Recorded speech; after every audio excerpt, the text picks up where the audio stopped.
Hi everyone, welcome back. Today I thought I'd talk about soulmates. I don't think I've really talked about them a lot. I remember talking about twin flames a while ago, but I haven't really delved into this topic. And it's quite a hot topic on the internet. You're either in the camp of you believe in them or you don't.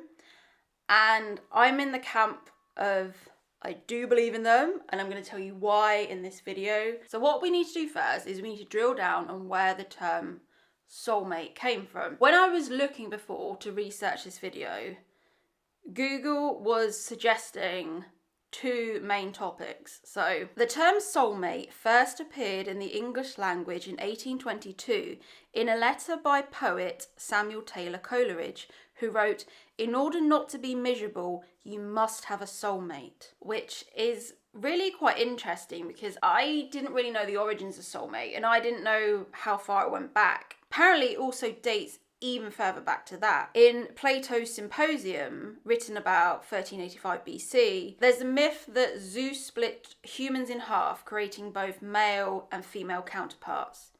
And apparently you spend the rest of your life trying to find the other half of this person, which I think for a start is bullshit. When you come into the world, you come into the world as a whole person. You do not need someone else to complete you. And I've said this in loads of videos.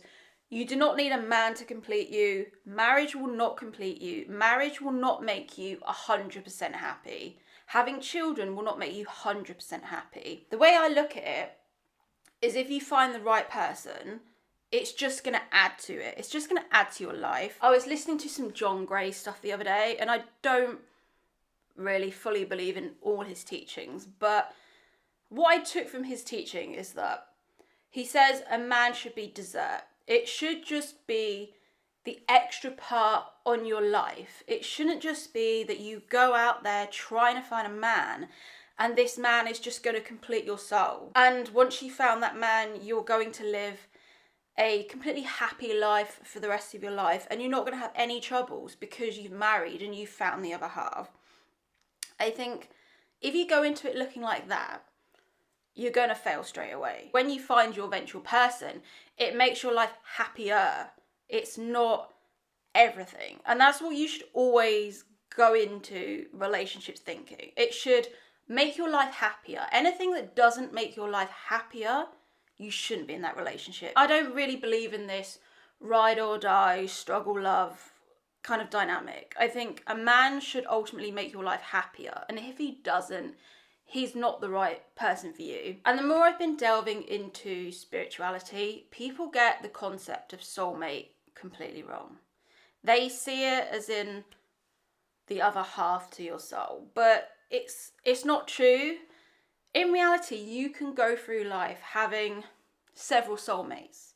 This concept of just one soulmate, I personally don't believe is true. I think you can have several soulmates going along your journey through life. That's why, if you think about it, people marry multiple times. If there was only one soulmate for you in the world, then people would marry once and then never marry again. And that does happen for some people. And if you think of some people, they've literally been married 60 years, and when their spouse dies, they're like, no, that for me is it. I don't want to move on. And several of my mum's friends have got to that stage and they're older and they don't meet someone else. They're like, nope, that was the love of my life. That is it. For other people, their journey's different and you can meet several soulmates in your lifetime. And I kind of think, because obviously I have a lot of time on my hands, and I think that I've got one twin flame and I have one soulmate. And I think through my journey of life, I think I've possibly met those two people. And what people also get wrong is that people always think they end up with their twin flame. And the reality is you're probably not going to end up with your twin flame. What a twin flame does is it's like a mirror and it just projects onto you what you have to learn in life and lessons. And the twin flame journey is such a tough journey, and it's a constant kind of, it's like a running, chasing dynamic of triggering the other person, and it's honestly quite a tough journey. And people get misguided. They think that they're supposed to end up with their twin flame, but the majority of people do not end up with a twin flame. And as you can see, I'm not with my twin flame at the moment, and I think I've closed the door on that. Some people spend their whole life waiting for their twin flame, but you honestly have to move on, because if you don't, it's really toxic. If you're just spending your whole life waiting for your twin flame. So I think I've possibly met my twin flame, and I think I've met one soulmate. It was probably, I would say, the closest I got to marriage. It's the closest I got to being with someone and thinking, I could probably marry that person. We could end up together and we'd be really happy. So that person was probably a soulmate or a soul connection in some kind of form. But as you can see, I'm not with my twin flame, I'm not with my soulmate, because I believe you go into the world having multiple soulmates and you have the capacity to love more than one person. And that's why people get confused with the concept of the one, because when you dive deeper into spirituality, you realize that the world is more expansive, you can have more than one soulmate. And don't worry, I'm not going down the polyamory route. I'm just doing it in terms of you can love different people at different times in your life. If you go out there thinking, oh, there's only one soulmate for me, there's one person that will complete me, it's actually really dangerous, because you get stuck in a dynamic of, this was my soulmate, I'm not going to move on, this is it, they're not with me. And it can cause you to be really stuck. It can cause you to be really stuck, not open your heart again, looking backwards thinking, this was it, I'm not going to find anyone else. That's why I had to move on with my love life and think, everything has been a lesson. Everything I've gone through is a lesson. And sometimes I sit there and I think, why has my life been like this? Why have I had continuous bad experiences with men? What I've been through with men would break a lot of people. But I'm still here and I'm still fighting and I'm still strong. And then I think, well, why have I gone through that experience?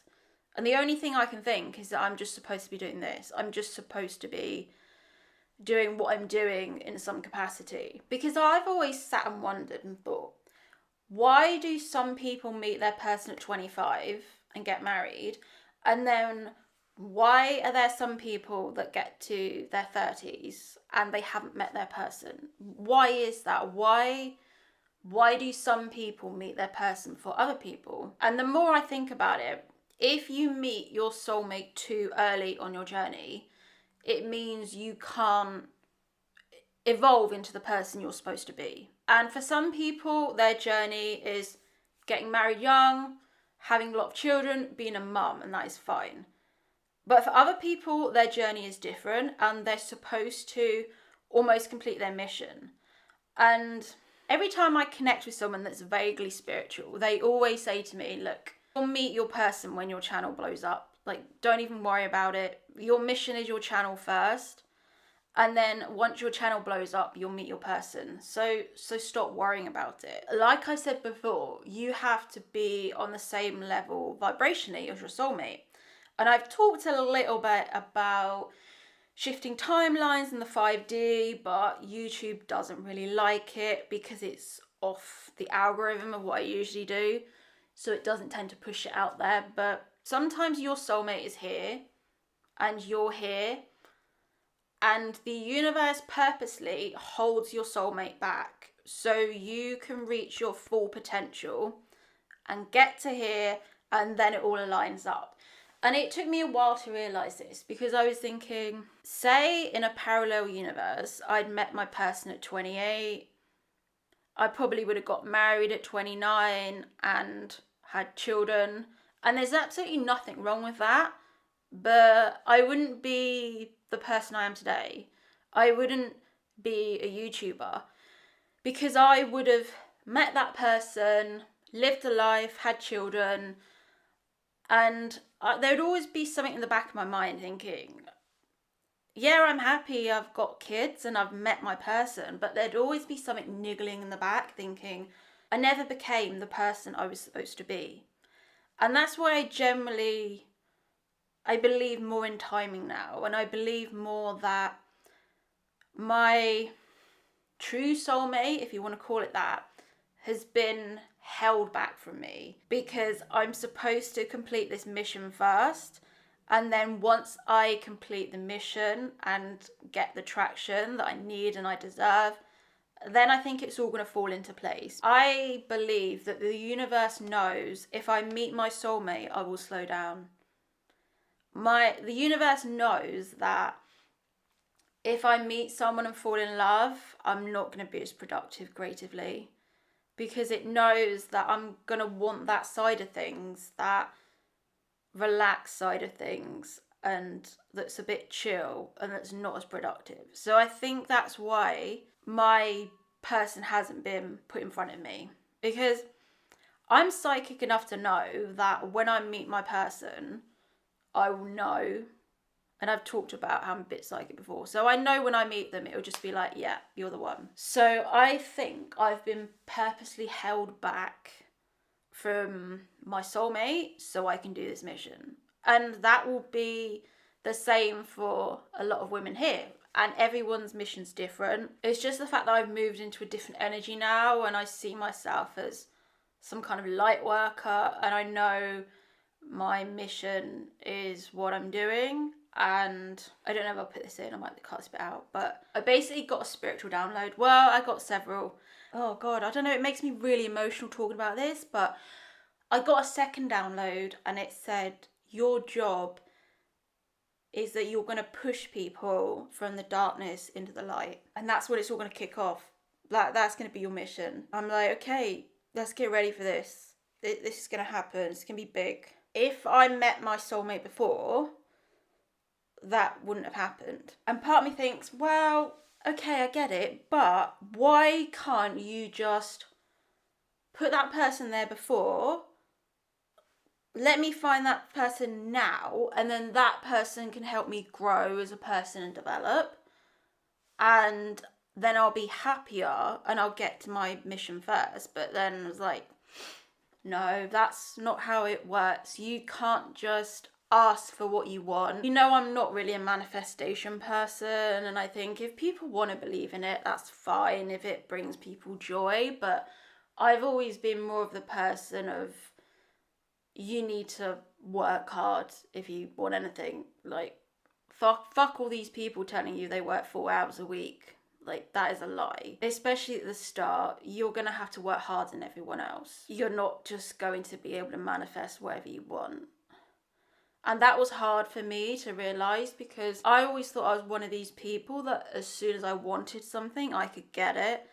And I soon realised that when I chased and when I pushed so hard for things, it's almost as if you repel the outcome that you want, because you're just pushing so hard and you're not giving the outcome a chance to breathe. And especially for women, it tends to hit women harder than men. Sometimes for women, your soulmate is held back from you so you can complete your mission. Your mission doesn't have to be like it is for me on like a global scale. Your mission can be whatever you want it to be. Sometimes your soulmate is generally held back from you, and I generally believe there is a higher purpose out there. I'm not really a religious person, but I do believe in timing, and I do believe that, I don't know, I'm starting to get more spiritual now, and I tend to think that your path is laid out from birth. And the reason I believe that is because all the times I've tried to just push and try against things,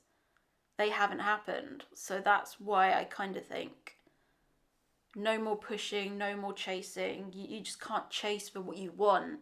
You just have to be so detached from it. Work hard, but be detached from it.